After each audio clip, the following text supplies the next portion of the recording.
Hello guys. जैसा कि आज हम पढ़ने वाले हैं जीवों में जनन, रिप्रोडक्शन इन लिविंग ऑर्गेनिज। ठीक है, तो देखो, वीडियो स्टार्ट करने से पहले अगर आपको मेरी वीडियो अच्छी लगती है तो ज़्यादा से ज़्यादा लोगों को शेयर करें एंड सब्सक्राइब करें।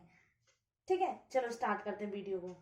तो देखो, जीवों में जनन, तो सिंपल सी बात है, हमारा आसपास जो आबादी बढ़ रही है, तो आबादी बढ़ने तो जो आबादी बढ़ रही है, तो हमारी आबादी बढ़ने का रीजन क्या है? Is reproduction. यानी हमारे अर्थ पर अगर हम चारों तरफ देखें तो हर एनिमल की हमें पॉपुलेशन दिखाई देती है। जैसे कैट हो गया, डॉग हो गए एंड ह्यूमन हो गए, एक्सेट्रा ऑर्गेनिज। तो इन सब की आबादी बढ़ने का रीजन ही है रिप्रोडक्शन। ठीक, अगर मान लो अर्थ पे इंसान, एग्जाम्पल के लिए चाहे हम कैट ले ले, डॉग ले ले या ह्यूमन ले ले, किसी भी एक कैटेगरी को ले ले, तो अगर ये ऑर्गेनिज रिप्रोडक्शन करना छोड़ दे तो क्या हमारी अर्थ की आबादी बढ़ेगी? नहीं, बिल्कुल भी नहीं। तो जब हमें आसपास हमारे जैसे लोग दिखाई देते हैं, जैसे कैट की वैरायटी दिखाई देती है, डॉग की वैरायटी दिखाई देती है, ह्यूमन की वैरायटी दिखाई देती है, तो ये वैरायटी दिखने का रीजन ही क्या है? Is reproduction. ठीक है, तो आज हम उसी के बारे में यहाँ स्टडी करेंगे। तो चलो स्टार्ट करते हैं।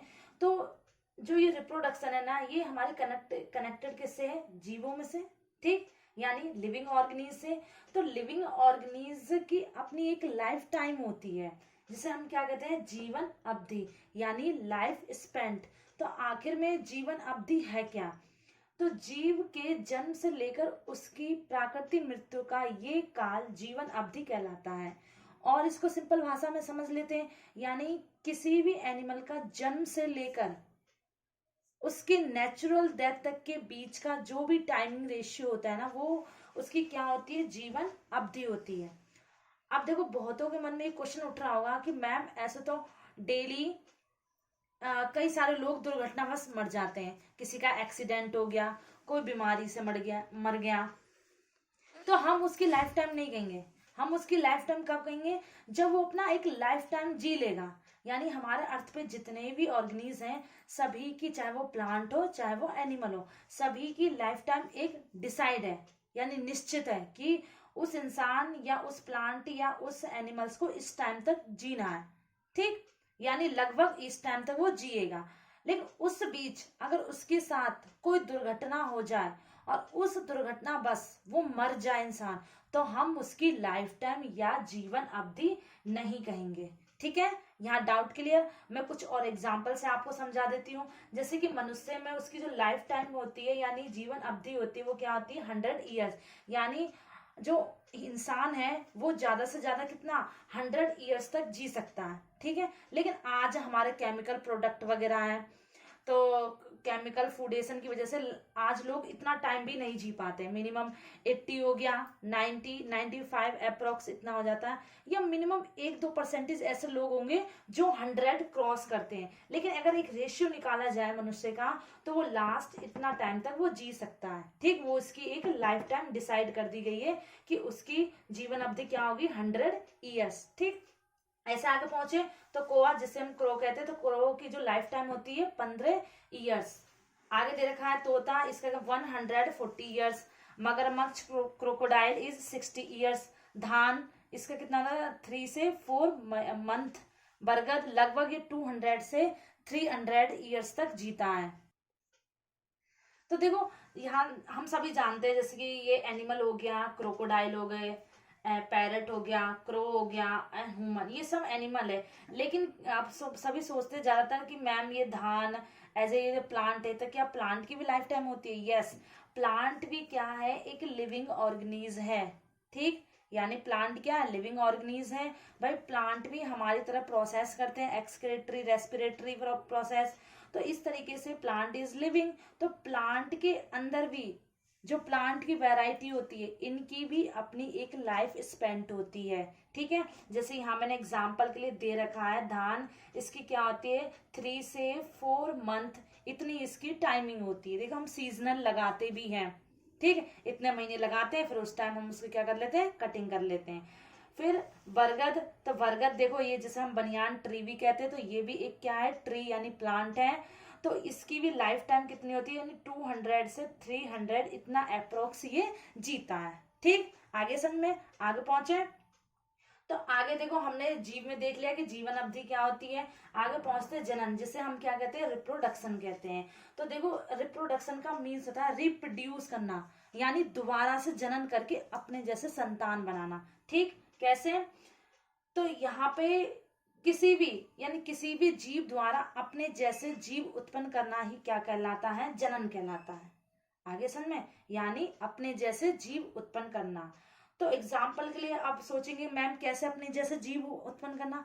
अपने जैसे का मीन्स होता है कि एक ह्यूमन को ही जन्म देगा, यानी एक मनुष्य ही पैदा कर सकता है, यानी मनुष्य को ही पैदा करेगा, ना कि किसी अदर एनिमल्स को। एग्जाम्पल, ना कि कैट, ना कि डॉग। अब कैट है तो कैट को कभी किसी ने देखा है कि भाई उसने किसी ह्यूमन को प्रोड्यूस किया, ह्यूमन को जन्म दिया, नहीं ना। तो इस तरीके से हम कह सकते हैं कि ह्यूमन को ही जन्म देगा और कैट को ही जन्म देगा। ठीक, तो वो क्या होता है, हमारा जनन कहलाता है, यानी अपने जैसा। ठीक, ह्यूमन को ही पैदा करेगा, कैट को ही, डॉग को ही। तो ये जो जनन होता है, तो ये कितने, 2 टाइप के होते हैं। जैसे कि यहाँ पे लिखा हुआ अलैंगिक जनन जिसे कहते हैं असेक्सुअल रिप्रोडक्शन, सेकंड इज लैंगिक जनन जिसे कहते हैं सेक्सुअल रिप्रोडक्शन। तो अलैंगिक जनन क्या होता है, देखो नाम से ही पता चल रहा है। देखो हम इसे एक ट्रिक से याद कर सकते हैं, याद रखने का ठीक, यानी एक लिंग का मीन्स ही होता है लिंग, यानी हमें इसमें कोई भी लिंग नहीं चाहिए, यानी ये बिना लिंग के ही क्या हो जाएगा, नया ऑर्गेनिज्म बना सकता है। ठीक, तो अलैंगिक जनन हम कह सकते हैं जिस इस विधि या इस प्रोसेस में हमें केवल एक ही पेरेंट चाहिए, उसे हम क्या कहते हैं, असेक्सुअल रिप्रोडक्शन कहते हैं। यानी इसमें हमें कोई भी लिंग की जरूरत नहीं है, यानी मेल अपने ही बॉडी से सेपरेट करके एक नया ऑर्गेनिज्म बना लेगा। अगर कोई फीमेल है तो फीमेल को कोई दूसरा लिंग नहीं चाहिए, ठीक, वो एक नया ऑर्गेनिज्म बना लेगा। एग्जाम्पल के लिए हम दे सकते हैं इस अमीबा, पैरामीशियम। दूसरी बात, जो अलैंगिक जनन होते हैं इसमें क्या होता है, जितने भी ऑर्गेनिज्म होंगे वो सभी होंगे यूनिसेलुलर, ना कि मल्टी सेलुलर। आगे पहुंचे, लैंगिक जनन जो कि यहाँ पे दे रखा है सेक्सुअल रिप्रोडक्शन। तो देखो यहाँ पे पता चल रहा है सेक्सुअल का मीन्स होता है सेक्स ऑर्गन्स। अब सेक्स ऑर्गन उन्हीं के अंदर रिप्रेजेंट होगा जिसके जो कि 2 मेल आपस में मिलेंगे। ठीक, यानी मेल और फीमेल, भाई सिंपल सी बात है, मेल और फीमेल मिलेंगे, क्यों मिलने का रीजन, इनके सेक्स ऑर्गन्स मिलेंगे। तो इस तरीके से हम याद रख सकते हैं जिनका लिंक्स आपस में मिलता है, इट इज सेक्सुअल रिप्रोडक्शन। जैसे कि अगर इनको रिप्रोडक्शन करना है तो मेल और फीमेल आपस में क्या करेंगे, इज क्रॉसिंग करेंगे और जिसके थ्रू एक नया गैमेट प्रोड्यूस होगा। तो इस तरीके से हम याद रख सकते हैं, उसे हम क्या कहते हैं, सेक्सुअल रिप्रोडक्शन।